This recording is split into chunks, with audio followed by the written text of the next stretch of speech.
Hiya, hope you're all okay. Welcome to week two of Essential Reporting. So, online lecture.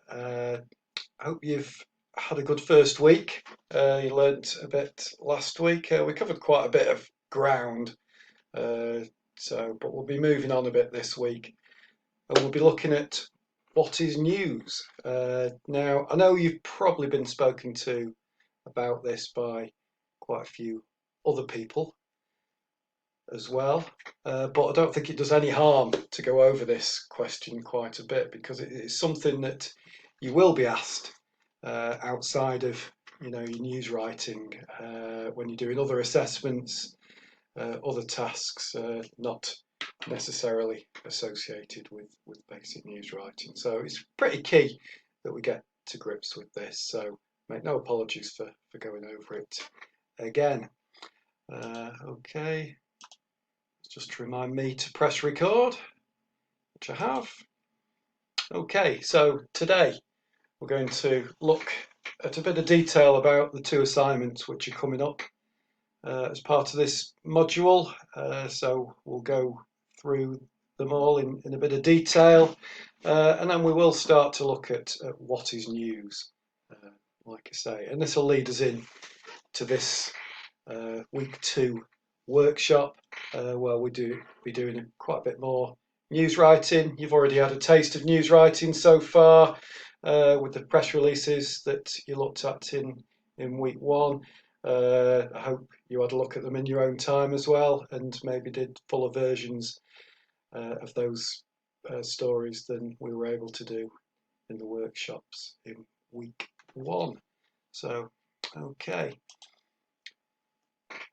Just want to talk about the IPSO Editor's Code, which I mentioned in the induction, I think, and also briefly last week. Now, it's key that you do read this.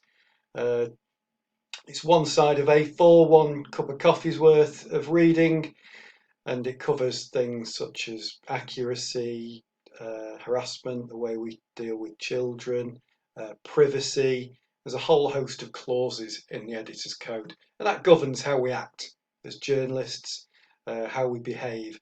And as part of the ethical form that you will be, if you haven't already signed, that sort of binds us how we operate as journalists. So it's all worth the read, and it's also worth referring to throughout this module, and indeed throughout your career. Journalists are always referring to this on tricky stories. Editors are always reminding, they're always reminding journalists what does the code say, and there are regular refresher courses in industry.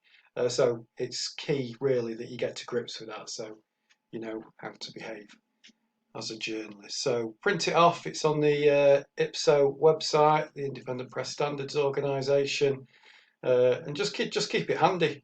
So you're well familiar with that.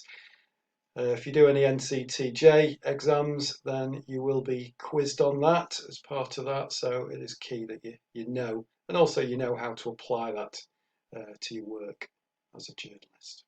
Okay, right, on to the assessments. There's two in this module, and the first one is a news writing test, and we're going to be doing actual papers all through this module each week, so you'll have plenty of practice at this before you do your actual test. You already had a bit of a taster with those two press releases we did in week one.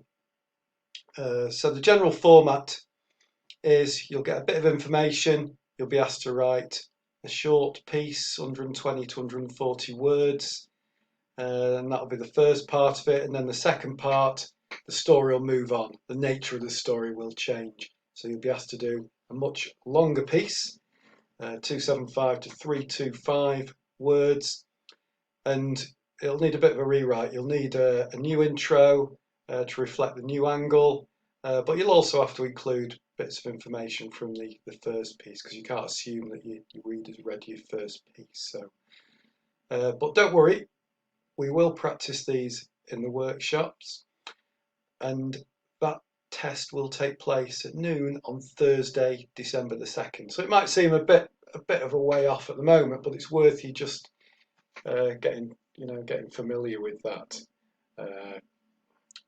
before you take that test.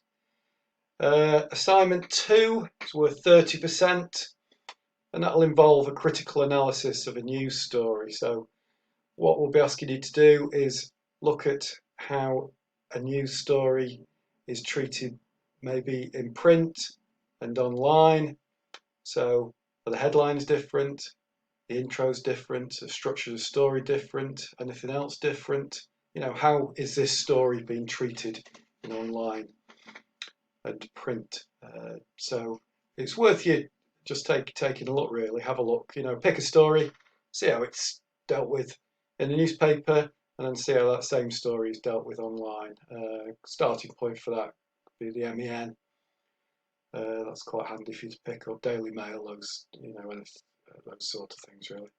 The second part of this assignment will be a log, which will be asking you to fill in, detailing further news reading, and that'll include confirmation that you've watched a council meeting. Now, we're not expecting you to attend a council meeting per se, because most of them are streamed online these days, so there's plenty of links out there. So we'll be sending you a link, and it may sound a bit boring watching a council meeting, but they're wonderful sources of stories.